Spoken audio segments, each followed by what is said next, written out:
Bueno, ¿cómo les va? Un poquitito queríamos introducir, si no es un seminario en sí, sino algunos puntos que es importante que tengan presentes cuando vamos a la práctica en campo. Vemos algunos temas que todavía faltan desarrollar, que ustedes lo han visto en asignaturas de años precedentes, pero vamos a recordar.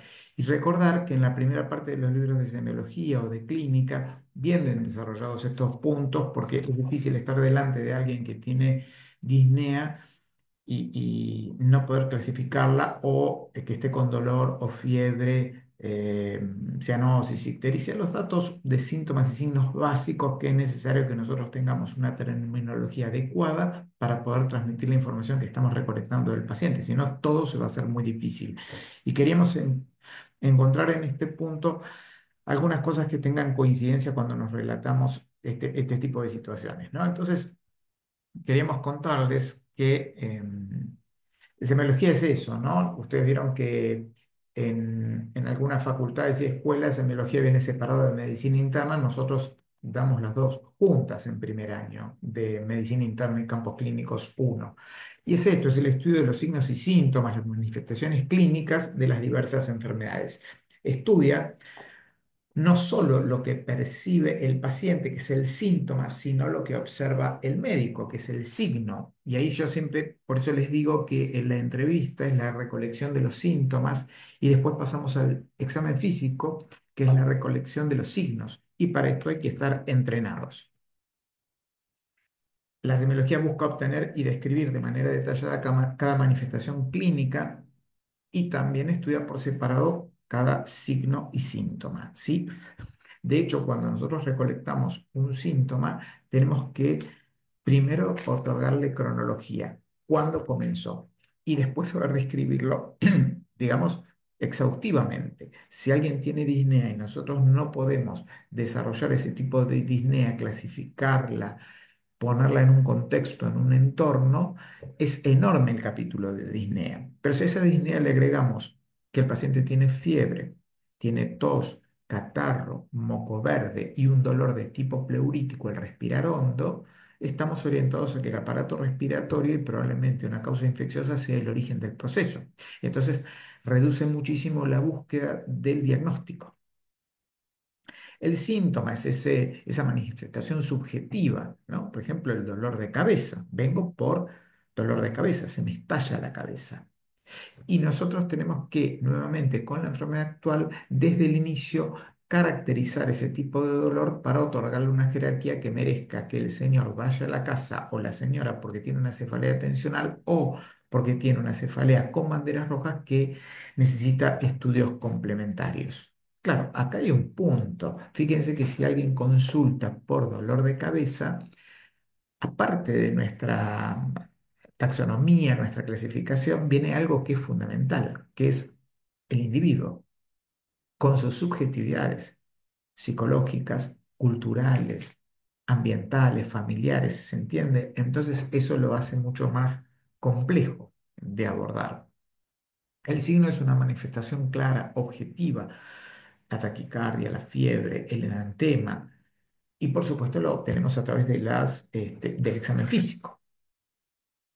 Y el síndrome es el conjunto de signos y síntomas que tienen una misma explicación fisiopatológica, pero por supuesto diferentes etiologías. Pero para eso nosotros hacemos esa agrupación sindrómica, para intentar, digamos, tomar un punto de anclaje que nos permita ver los diagnósticos diferenciales. Por eso tienen diferentes etiologías. Por ejemplo, el síndrome de condensación. ¿Neumonía aguda de la comodidad? No.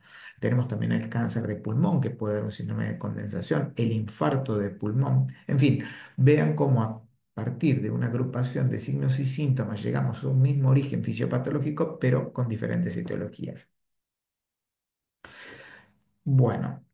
Eh, Disnea, queríamos relatar un poquitito de disnea. Ustedes van a encontrar que es muy prevalente el problema y nosotros tenemos que entrevistar adecuadamente al individuo y después examinarlo muy pormenorizadamente para ver el origen. Es un síntoma, es una respiración desagradable, laboriosa, secundaria a un aumento del trabajo respiratorio, ¿no? Es una sensación subjetiva.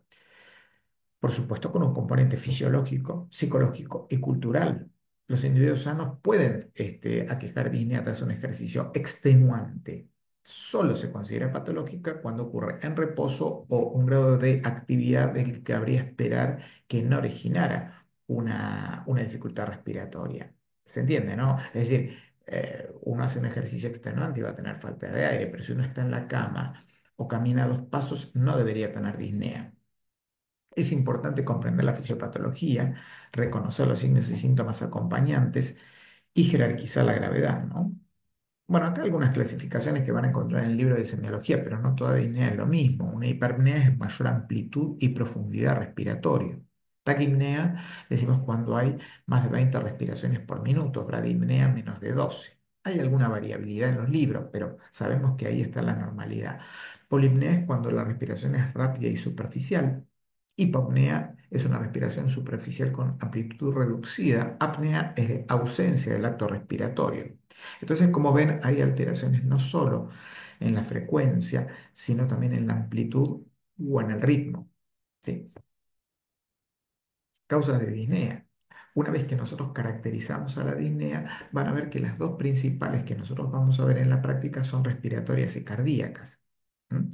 Entonces, luego dándole un contexto y agregándole en la entrevista datos que contextualicen esa disnea, sabremos si es a predominio respiratorio, cardíaco, bueno, o como yo les digo, en MIC 1 les enseñamos las enfermedades separadas, pero es posible que un paciente que tiene insuficiencia cardíaca se descompense por una neumonía. Entonces tendrá disnea a veces respiratoria y cardíaca a la vez. Son las dos principales, pero fíjense que hay disneas de causas abdominales, metabólicas, la cetoacidosis diabética, un abdomen agudo, disneas de causas neurológicas, por ejemplo, musculares, enfermedades de la placa, psicógenas, muy complejas de diagnosticar, muy difíciles de diagnosticar y mixtas. ¿Mm? Ahora, ¿cuál es la causa más prevalente de disnea? Lástima que esto no lo podemos hacer presencial, porque uno diría, bueno, qué sé yo, la insuficiencia cardíaca, la neumonía, no. La causa más frecuente de disnea es el desacondicionamiento físico. Si no, mándenme a mí a caminar 10 cuadras al trote y van a ver la disnea que tengo. ¿Sí? Y el sobrepeso, la obesidad. Entonces, las causas más prevalentes no busquen siempre una enfermedad o patología en sí, una entidad nosológica. La falta de entrenamiento, desacondicionamiento físico y la obesidad son causas muy frecuentes de disnea. ¿Mm? Las escalas, fíjense que muchas veces cuando vamos a leer el libro, estas escalas que son americanas, dice, bueno, si juega al golf, si hace vóley, y yo les digo, mucho más frecuentemente preguntemos qué es lo que afecta de la vida diaria para clasificar la disnea, sabiendo que la 4 es en reposo, eso sí tiene que quedar claro, ¿eh? Cuando uno dice clase funcional 4 que es poco, no, 4 es en reposo, en la cama, y uno es al esfuerzo extremo. Pero también tenemos que tener en cuenta quién tenemos adelante. Una persona joven como ustedes va a tener un rendimiento físico distinto a una persona que está, por ejemplo, de 80 años, sedentaria todo el día. Entonces, cuidado cuando medimos.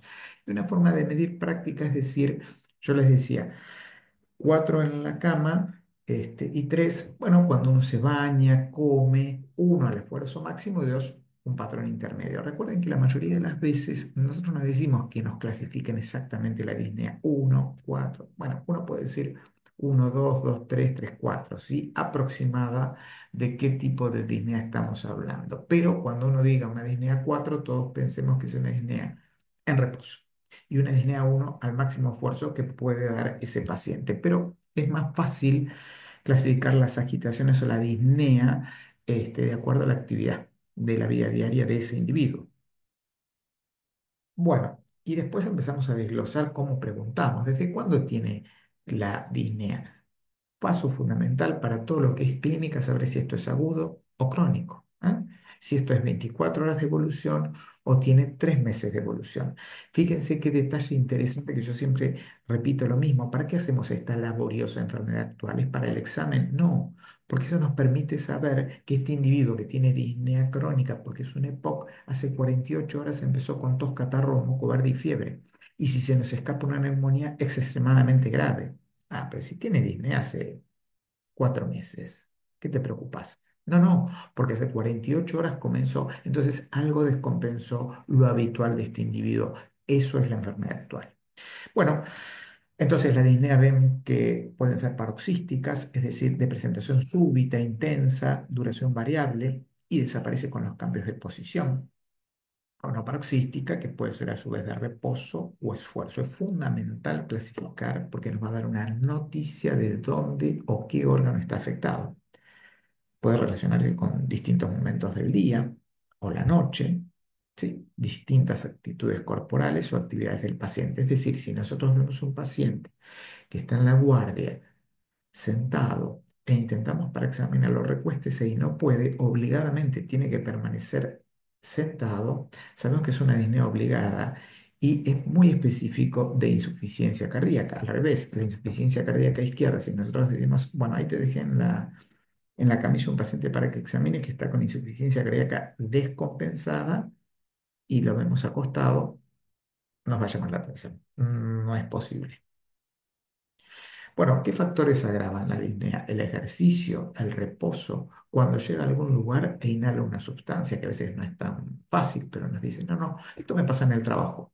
No, no, y en las vacaciones mejor, en mi casa mejor, pero cuando voy al trabajo y tenemos que hacer un diagnóstico de asma exacerbado por el trabajo, asma laboral. ¿Y qué lo atenúa? El reposo, el cambio de posición, alguna medicación, los broncodilatadores. Yo siempre digo, si hacemos un paciente un diagnóstico de asma bronquial, le colocamos un broncodilatador y mejora francamente, probablemente estemos ante un diagnóstico oportuno, ¿verdad? ¿Qué acompaña esa falta de aire? Bueno, yo en realidad a la noche cuando llego a casa me empieza a silbar el pecho. Son como gatos que tengo mucha tos y mucho moco. Y eso va a ser compatible con un asma bronquial, ¿no? O el dolor torácico, o hemoptisis, o cianosis. Factores ambientales, como decimos, porque la disnea se relaciona cuando voy al trabajo y el factor es laboral, por ejemplo, cuando entro a la fábrica de pinturas y podemos hacer un diagnóstico de asma asociado al trabajo.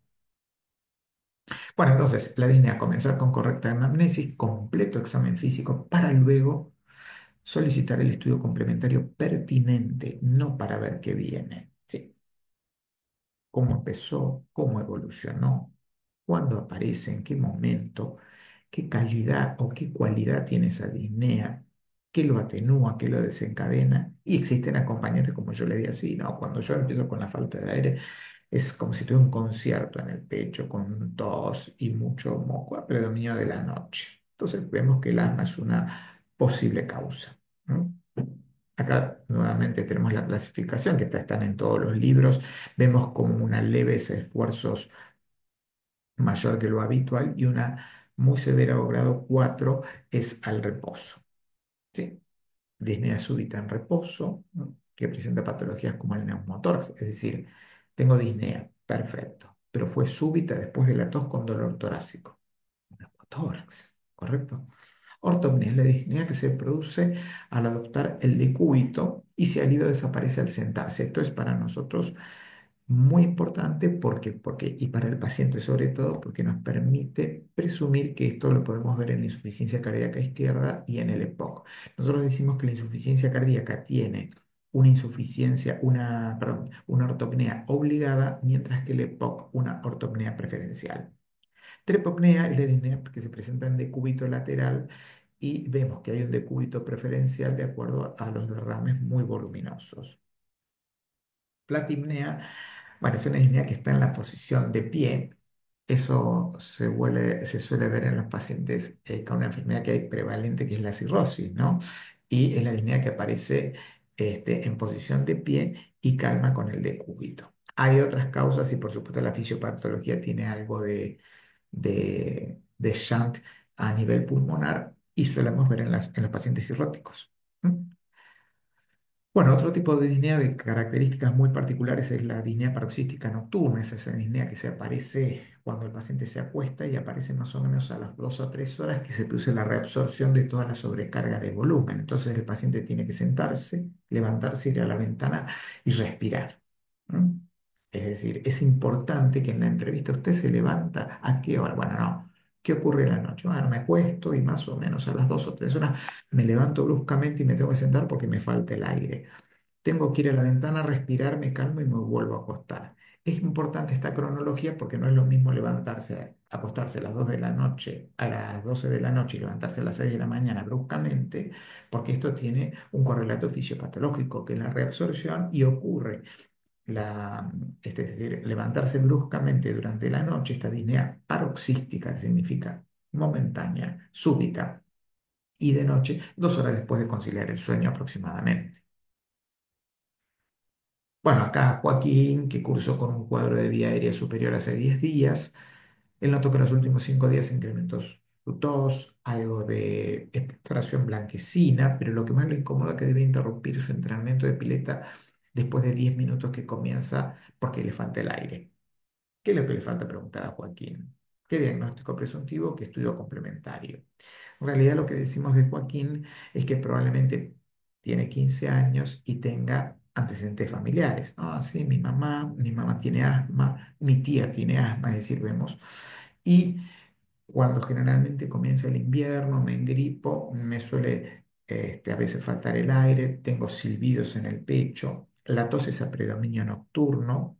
Sí, el diagnóstico presuntivo se llama bronquial y el estudio a solicitar, por supuesto el diagnóstico es clínico, pero el estudio a solicitar sería una espirometría, ¿sí? Pre y post broncodilatadores. Bueno, tiene antecedentes familiares de asma. ¿Cómo es la tos? Es nocturna. ¿Ha tenido fiebre como para pensar en algún proceso infeccioso bacteriano que pueda desencadenarlo viral? Silba el pecho, asma bronquial. Entonces le pedimos. Yo acá puse placa de tórax. No todo o no siempre es necesaria una guardia para diagnosticar asma, porque el asma es un broncoespasmo donde no va a aparecer. Ahora, si yo digo, no, mi presunción es que tenga una infección de vía aérea inferior, una neumonía, necesito la placa. El pico flujo es un sistema que ya vamos a ver en la clase, muy sencillo para diagnosticar de manera bastante certera obstrucción de la vía aérea y el gol estándar es la espirometría. Pero miren que dice diferido, no se puede usar en una guardia una espirometría, así que el diagnóstico sigue siendo clínico. La entrevista fundamental y el examen físico, donde vamos a encontrar sibilancias de diferente tono en ambos campos completos. Bueno, el dolor se define como una expresión de malestar físico o mental, ya sea por causa externa o interna. Fíjense que es algo muy, muy prevalente, por eso lo estamos también nombrando. Es una sensación penosa, desagradable, acompañada por un componente nuevamente emotivo. Por eso cuando vamos a entrevistar el dolor, tiene la complejidad de que no solo tenemos que saber receptores mu, kappa, o vías del dolor, sino también comprender que al lado tenemos una persona que estamos entrevistando que tiene familia, que tiene experiencias con respecto al dolor, que tiene una cultura y un ambiente puntual, es decir, tiene mucha subjetividad. ¿Sí? Hay un umbral del dolor, una respuesta emotiva, como decíamos. Ya van a ver después con el doctor Manuel Kroll que hay una nueva clasificación donde el componente emocional tiene una participación muy importante en el dolor, por supuesto una sensación y una percepción. Con respecto al dolor, quería clasificarlo en dos grandes puntos, ¿no? El dolor somático, superficial, fino, exquisito, epicrítico, donde uno puede señalar exactamente dónde le duele, tiene una relación muy importante con la noxa, intensificando en la zona precisa, perdón, identifica en la zona precisa donde le duele. Y el dolor visceral, que es profundo, protopático, se origina en zonas profundas, vísceras toracoabdominales, es mal delimitado por el paciente y muchas veces el lugar del dolor puede no coincidir con el origen del dolor. Siempre digo que cuando me duele el hombro, uno puede decir exquisitamente, me duele acá, y uno podría presumir por la localización puntual que el dolor es de una estructura ósea, muscular, o me duele el hombro, me duele acá, y estoy diciendo que el dolor es difuso, y entonces dejen al paciente hacer el trabajo. Porque acá les estoy diciendo que si ayer estuve haciendo ejercicio, puede ser un dolor del manguito rotador, y si me duele acá con un dolor difuso de abdomen, puede estar indicándonos algún proceso supra o infradiafragmático. ¿Y cómo es el dolor? Acá, difuso, impreciso, y ese dolor es referido. ¿Se entiende? Bueno, no vamos a pasar, esto está en los libros de semiología, insisto, esto es un puntapié inicial para que después vayan a leer el libro de semiología, pero diferentes tipos de dolor referido. A veces hay que estar muy atentos y el paciente déjenle hacer el trabajo, porque a veces va a decir, me duele acá específicamente en el hipocondrio derecho, o me duele acá el abdomen y nos está aclarando que el dolor no es de la zona abdominal o podría no ser de la zona abdominal y es un dolor difuso y mal delimitado. Otros tipos de dolor referidos, ¿no? No vamos a desarrollar todo esto ahora. Bueno, la mnemotecnia la conocen todos, no sean estructurados, dejen que el primero, el paciente, haga su referencia de cómo le duele. Cuénteme un poco más de eso. Una pregunta abierta. ¿Aparece, localiza? No, no, no somos una máquina. Para eso está la inteligencia artificial, que tiene su utilidad, pero van a ver que no completa todo lo que uno quiere saber del paciente. Lo otro que es muy importante, que es cuando estén delante del paciente, intenten escuchar y verlo a la cara. Si estamos escuchando las primeras veces, a todos nos ha pasado y estamos anotando, muchas veces se interrumpe esa conexión que logra verlo y demostrar el interés a la cara y a sus ojos y demostrar que realmente nos interesa y nos importa llegar al diagnóstico. Pero bueno, ahí dice antigüedad, en realidad podemos decir que es aparición, localización, la intensidad, las características y los concomitantes, ¿m? La irradiación y qué lo atenúa y qué lo agrava. Pero al principio dejen que el paciente haga el trabajo. Escúchenlo. Cuénteme más respecto a eso. Ah, porque vengo por un dolor abdominal. ¿Cómo le pareció? Localice. No. Cuénteme más del dolor. Pregunta abierta. Bueno, ¿dónde le duele? ¿Desde cuándo? Por supuesto, no puede haber un síntoma sin cronología. Bueno, porque comenzó con un dolor en la zona de la fosa ilíaca. No, no, la cronología. ¿Cuándo? 48, 72 horas. Y por supuesto, como es el dolor, es una puntada, es un dolor continuo, es un dolor que está increciendo, porque a veces nos pasa que tenemos que investigar que hay una, por ejemplo, una masa tumoral y que el dolor vaya aumentando de intensidad, nos va a estar hablando que probablemente tenga un proceso expansivo, ¿verdad? ¿Y con qué se acompaña? Bueno, este dolor abdominal, se acompaña de perdido peso, más o menos del tiempo de evolución, o en realidad el peso, el dolor empezó hace un mes, pero el peso lo pierdo hace 3 meses. Entonces la enfermedad actual empezó hace 3 meses. Él comienza relatando que hace 3 meses empezó a notar que perdió peso y hace un mes comenzó con un dolor abdominal, ¿se entiende? Porque yo puedo ir por un dolor abdominal, pero en la entrevista perdí peso y es anterior y la enfermedad actual, si considero que es del mismo proceso, empezó antes. Bueno, ¿cómo comenzó? Muchos tipos de dolor, como les decía, si uno tose y tiene un dolor brusco en el tórax, podemos pensar en un neumotórax. Entonces puedo tener dolor con disnea, ¿sí? Y eso ser las huellas, los guiones que lo modifican y por supuesto si se acompaña de otros síntomas. Tengo dolor abdominal con fiebre, dolor abdominal con pérdida de peso, dolor abdominal con ictericia. Entonces, cuando yo voy a buscar la causa es mucho más sencilla. Yo digo, es como que van a buscar al índice. ¿Qué busco? Busca dolor abdominal. Bueno, hay que traer el libro. Bueno, busca dolor abdominal con pérdida ponderal e ictericia y se reduce mucho más. Por eso fíjense siempre cuáles son los guiones que generalmente vienen reflejados en el motivo de consulta. Bueno, Francisco, de 45 años, presenta un dolor en el hemitórax izquierdo de 4 días de evolución.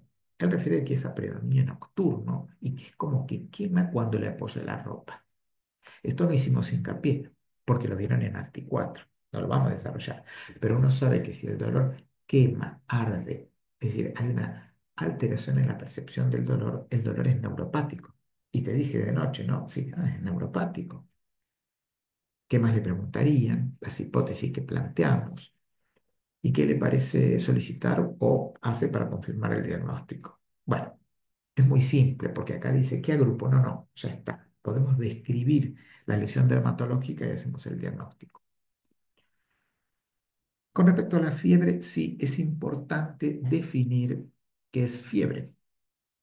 es el aumento de la temperatura en respuesta a una elevación del set point del centro termorregulador. Generalmente uno tiene a tomar la fiebre en la boca, en la axila, en el recto, en el tímpano, pero más o menos tenemos un ritmo circadiano que nos consideramos que tenemos 37,2 matinal, 37,7 vespertino, ¿correcto?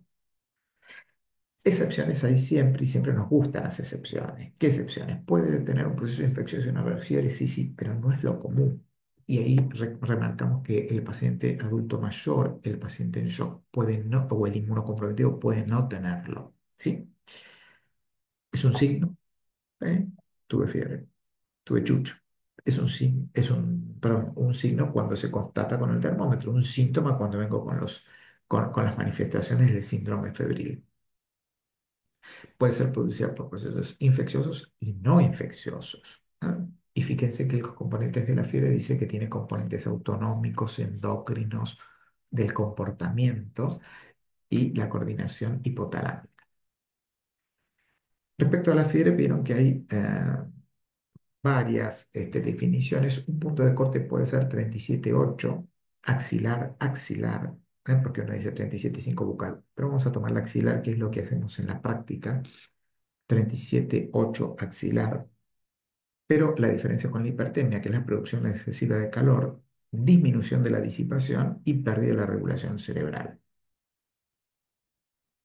Y esto es lo que hay que preguntar, porque ¿quién tiene termómetro en la casa? Mucha gente no lo tiene. Entonces les voy a preguntar, ¿usted ha tenido escalofríos, chuchos, castañeteo de dientes?